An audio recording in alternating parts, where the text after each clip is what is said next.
Ceci est un livre audio autogénéré par Google. Les éditions Max Milo présentent Comprendre l'interdit d'Henri-Pierre Jeudi et illustré par Alexis Cavaillé. Quelle est donc cette manie d'interdire, qui envahit aussi bien l'espace public que l'espace privé? Qu'implique la prolifération des interdits dans notre vie de tous les jours, et quelles conséquences a-t-elle sur nos liens sociaux et nos comportements individuels et intimes? Impose-t-il une norme nécessaire pour bien vivre ensemble, ou génère-t-il une tentation libératrice? Henri-Pierre Jeudi redéfinit l'interdit sous tous ses aspects, de l'enfant qui doit obéir à la censure aux politiques environnementales ou de santé publique. Un livre d'anthropologue, de philosophe, de sociologue et de poète, un regard précis et humoristique sur le monde contemporain. Henri-Pierre Jeudi est sociologue et écrivain. Il a publié une quarantaine d'ouvrages sur les phénomènes de conservation et de destruction des sociétés. Des notes sont disponibles sur les versions e-book et brochées du livre. Chapitre 1. La manie d'interdire. Fais pas ci, fais pas ça, viens ici, mets-toi là. La célèbre chanson de Jacques Dutronc révèle combien l'enfant vit dans une ambiance rythmée par la prolifération des interdits. Toute initiative de sa part semble frappée d'annulation comme si l'impossibilité de vivre sa liberté était sa condition primordiale. La chanson se termine ainsi : « Vous en faites pas les gars, moi aussi on m'a dit ça et j'en suis arrivé là ». L'humour d'une telle ritournelle épouse la cadence de l'interdiction, répétitive, infernale, et propose une fin salvatrice qui laisse entendre que le harcèlement des interdits n'empêche en rien la possibilité de vivre. C'est un semblable retournement philosophique que peut opérer l'enfant en constatant que tout est possible, parce que justement, tout est interdit. Comment faire l'expérience du possible autrement qu'en s'opposant à la prohibition? Cette joie irréductible de l'enfant à faire ce qui lui est interdit advient de ces innombrables manières de s'opposer à l'interdiction. Le plus souvent, il compte sur l'effet d'épuisement que produit la réitération de l'injonction négative de l'adulte, qui finirait bien par s'érailler la voix, à force de vociférer. Il peut aussi tout faire en cachette jusqu'au moment où il sera pris en flagrant délit de non-respect de l'interdit. Mais cette idée que le monde puisse lui appartenir suppose un jeu permanent avec l'ambiance de proscription, stimulée par les interdictions. Plus on lui enjoint de ne pas faire ceci ou cela, plus il le fera, et cette manie infantile qui perdure parfois jusqu'à un âge avancé se présente bien comme l'effraction du désir. Notre esprit de révolte qui ne disparaît pas au fil du temps, se heurte aux excès de la complaisance que nous entretenons avec un confort moral. La tentation de dire ce qu'il ne faut pas dire, ou de faire ce qu'il ne faut pas faire, nous hante, parce qu'elle coïncide avec la mesure que nous donnons à l'exercice de notre liberté. Enfant, la première interdiction qui m'a fasciné est l'inscription qui se trouvait en bas des fenêtres dans les wagons de chemin de fer : « Il est dangereux de se pencher au dehors ». Baisser la vitre, passer la tête de l'autre côté, devait être sans conteste une tentation commune. Vous pouvez voir le paysage défiler derrière la vitre, et pourtant vous avez bien envie d'y mettre la tête pour entrer dans l'image. Ce n'est pas comparable au geste de soulever ou de tirer un rideau derrière lequel, vous dirait un psychanalyste lacanien, vous découvrirez le rien.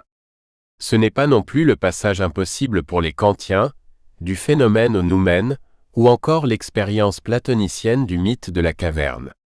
Il s'agit juste de plonger la tête dans le vent d'une réalité inaccessible parce que les traces de poussière noire sur la vitre voilent le paysage, surtout quand il se met à pleuvoir, ou pour la bonne raison qu'un train peut surgir en sens inverse et vous décapiter. Était-ce un conseil plutôt qu'une interdiction? Je savais, comme tous les enfants, qu'il y a des choses à ne pas voir, à ne pas faire. Était-ce pour autant dangereux? Ce pressentiment de ce qui est prohibé sans connaître le sens du mot prohibition me mettait dans cet état pour le moins commun de désirer voir ce que je ne devais pas voir. Mais c'est beaucoup plus tard, après avoir grandi, que le jeune garçon que j'étais comprit qu'il ne devait pas regarder de trop près le sexe de sa mère ou celui de sa sœur.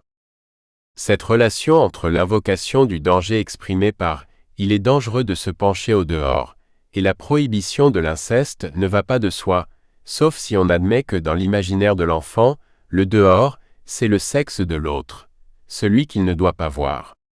Aujourd'hui, pareille scène ne peut plus se produire puisque les wagons climatisés ont des vitres inamovibles.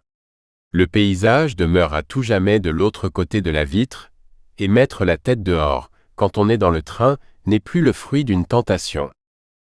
Désormais, les enfants peuvent utiliser les interdits contre les adultes, y compris contre leurs propres parents, qui commettent en leur présence une infraction menaçante pour leur santé.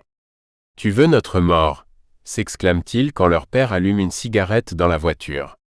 Un tel usage des interdits permet à l'enfant d'exercer lui-même un contrôle sur les faits et gestes des parents, en leur rappelant non sans ironie que leur bonne conduite doit servir d'exemple.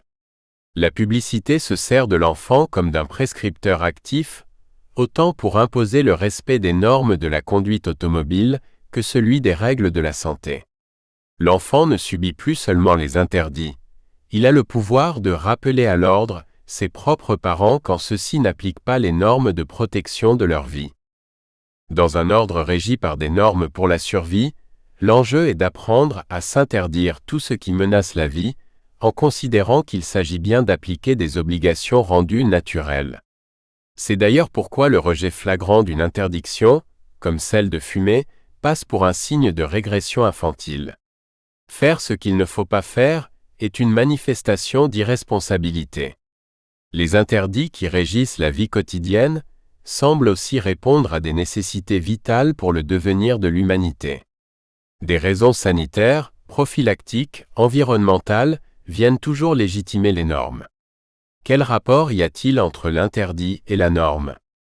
L'espace normatif dans lequel nous vivons, qu'il soit privé ou public, ne peut devenir efficient s'il n'est pas soutenu par une volonté commune d'interdire. La reconnaissance de ce qui porte préjudice à la santé forge une objectivité indubitable de la norme.